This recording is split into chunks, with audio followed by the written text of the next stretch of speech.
Whether it's student loans, car loans, credit card debt, or that person that you've owed money to for years just keeps holding it over your head, there are a few methods to attacking each one of these. I've never actually taken out a student loan myself, but I know people who have, and I am fully aware of the insanely high cost of schooling and the debt it could put someone in. I've paid off a car loan, a few credit cards, and other forms of debt using a few of these methods that I'm going to share today. A few things worth mentioning. Here in my videos, I only ever share what I do and my experiences, and especially when it comes to talking about money, I like to make it abundantly clear that I am not an expert. Anyways, no matter the scale of the debt, most of the methods I'm going to share here today should be able to apply to any situation, for the most part at least. These are ways that go about paying off debt. But first, if you're new to my channel, thank you for stopping by. Here we talk about minimalism, frugal living, and things of that nature. So if that sounds good to you and you end up liking the video, be sure to like and go into your phone and download Tinder, set up an account, and keep swiping left until you find the subscribe button and then swipe right. Let's get started. The first thing I want to talk about here is having a plan. I think it's pretty easy to feel overwhelmed when we're looking at how much debt we're dealing with. And in the past, being overwhelmed has made me afraid to even start attacking this debt at all. Planning is a good idea for most things in life, but I'd say it's the absolute most important thing to do when talking about money in any capacity. Speaking for myself at least, planning serves a few purposes: keeping me on track, keeping me accountable, and keeping me committed. I like to start by giving myself a target goal date of when I'd like to be done paying off a specific debt. This creates a sense of urgency to pay off whatever I'm trying to pay off. Next, I'll see how I can make room in my budget to paying off a debt more aggressively. Maybe this means cutting back in one specific area to make an extra credit card payment monthly. This 1 or 2 extra payment a month can really make a huge difference over time. My point here is that having some sort of game plan, even just a loose one, can really go a long way. Whether it's making an extra payment or just giving yourself a target completion date. The next thing I did was change my spending behaviors.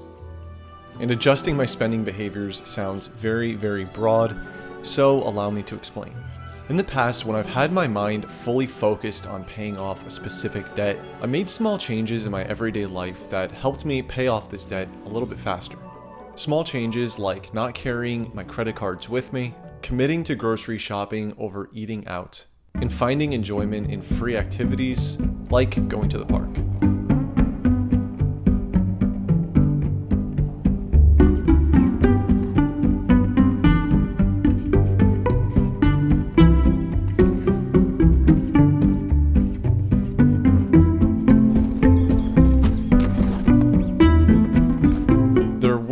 And honestly still are areas in my life where I can fix my spending behaviors for the better.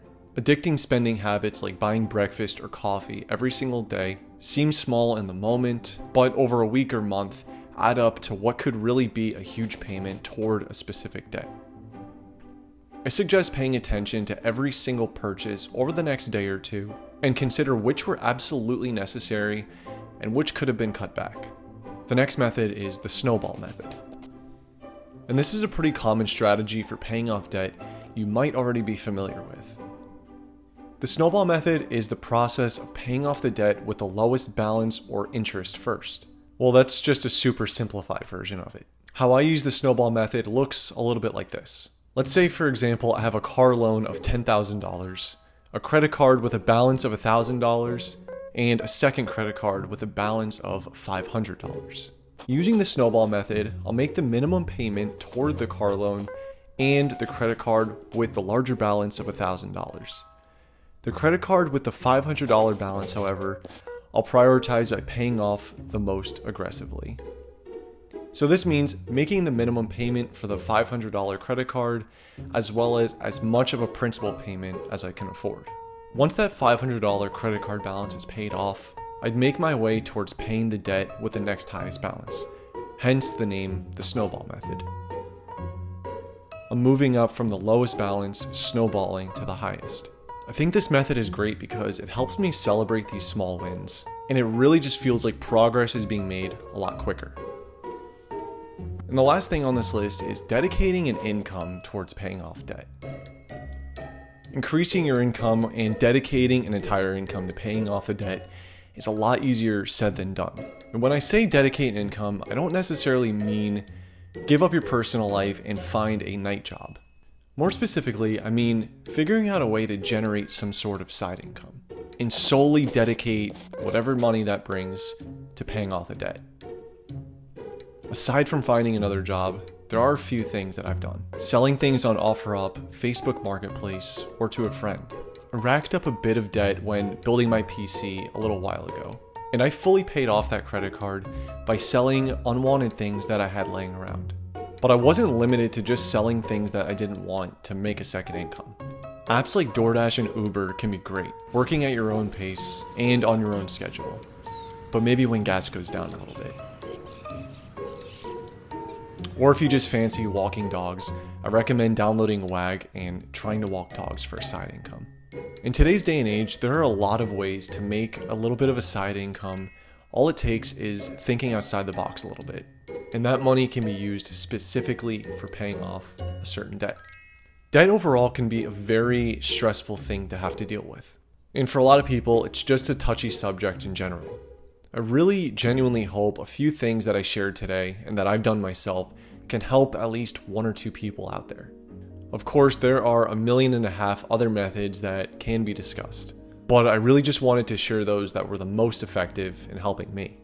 Anyways, as always, I appreciate the time you spent here watching, and I really hope you got some value out of this video.